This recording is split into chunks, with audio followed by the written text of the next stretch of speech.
அனைவருக்கும் வணக்கம். காளி என்பவர் இந்து சமயத்தின் சாகத பிரிவினர் வணங்கும் ஒரு பெண் கடவுள் ஆவார். இவர் சக்தியின் மகா வித்தியாயங்களில் ஒருவராக கருதப்படுகிறார். காளி என்ற பெயர் வடமொழியில் உள்ள காளா என்ற ஆண் பெயரின் பெண்பார் பெயராகும். காளி தெய்வானவள் காலத்திற்கும் மாறுதலுக்கும் தேவியாக கருதப்படுகிறார். காளி என்பதற்கும் காலம் மற்றும் கருப்பு என்று பொருள்.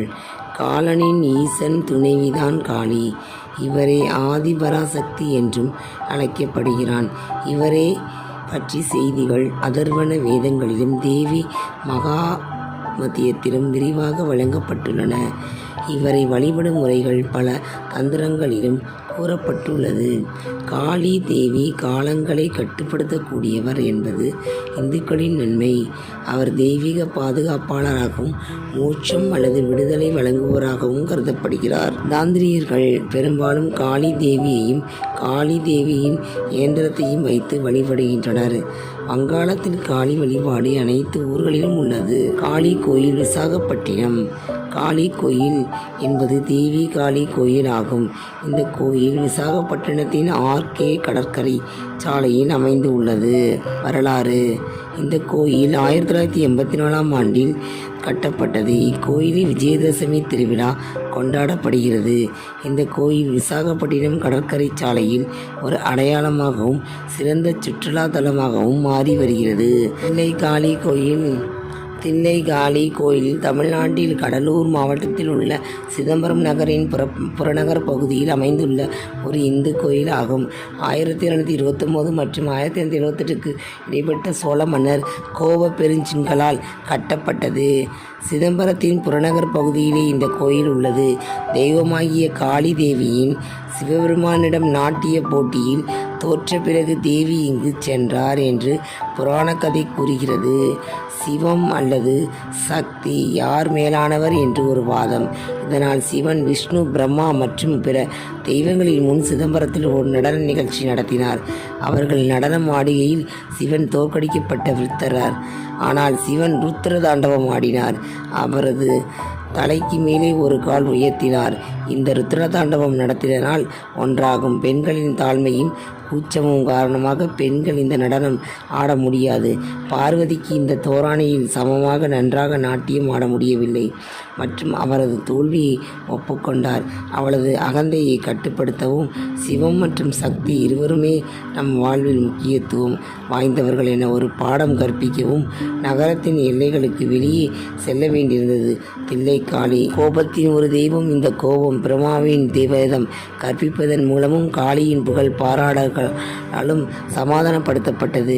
பிரம்மா காளி தவம் இருந்த காரணத்தால் காளி சாந்தமானார். இந்த கோயிலில் அம்மன் தெய்வம் 4 முகங்களுடன் காட்சியளிக்கிறது. காலமும் நேரமும் காளி தேவியின் கையில். காளி தேவி காலசுரூபி, காலத்தை கணிப்பவள். எங்கே எப்போது அதர்மம் தலை தூக்குகிறதோ அங்கே அப்போது நான் வருவேன் என்று கீதையில் ஸ்ரீகிருஷ்ணன் சொன்னதை அப்படியே முழுமையாக செய்து காட்டுவோள்தான் காளி தேவி.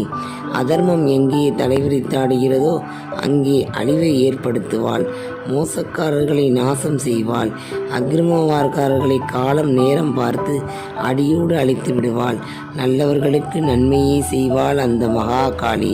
தச்சன் நடத்திய யாகத்தில் சென்று கலந்து கொள்ள வேண்டும் என்று ஆசைப்பட்டாள்.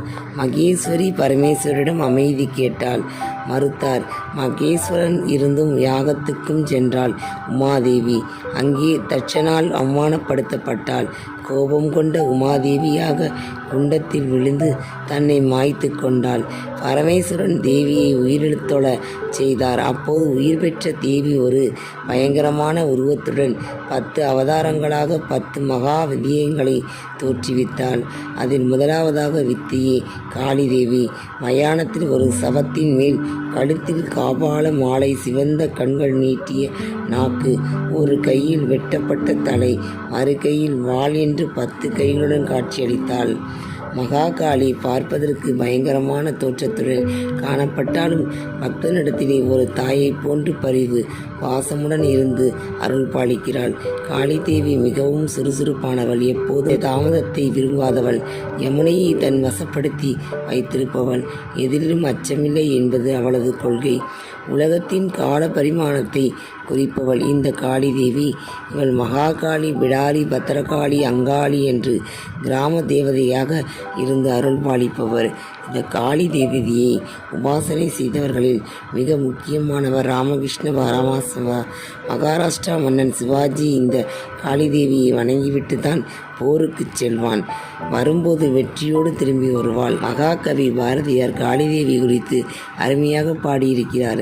மந்திரங்களுக்கு தலைவி என்பதால் பல மந்திரவாதிகள் காளிதேவியை துதித்து மந்திர சக்திகளை பெற்றுள்ளனர். அக்காலத்தில் மன்னர்கள் பலர் காளிக்கு பல கோயில்களை கட்டி வைத்துவிட்டு போயிருக்கின்றனர். காளிதேவியின் அருளை பெற்ற கவி காளிதாஸ் காளிதேவியின் மீது அற்புதமான பாடல்களை பாடியிருக்கிறார். இவர் காளியின் 12 விதமான உபாசனை முறைகளை சித்தகன சந்திரிகை என்ற நூலில் குறிப்பிட்டுள்ளார். தேவி மகாஸ்மதியம் தாளி தேவியை அன்னை பராசக்தியாக துர்க்கையாக கூறுகிறது. துர்கா சப்ததசி நூல்களை காளியின் ஆற்றலை விரிவாக கூறுகிறது. திருப்புகளில் காளி தேவியை பலவாறாக புகழ்ந்து பாடுகிறார் அருணகிரிநாதர். காளியின் பிரச்சாரம் விக்ரமம் என்பதாகும். காளிதேவியின் உபாசனத்திலே மனதில் அதீத தைரியம், வாக்கில் நல்ல கல்வி, வன்மை, எதையும் முன்கூட்டியே அறிந்து கொள்ளும் தன்மை, நிகரற்ற செல்வம், நோய் நொடியற்ற நல்வாழ்க்கை ஆகியவை அமைய பெறும்.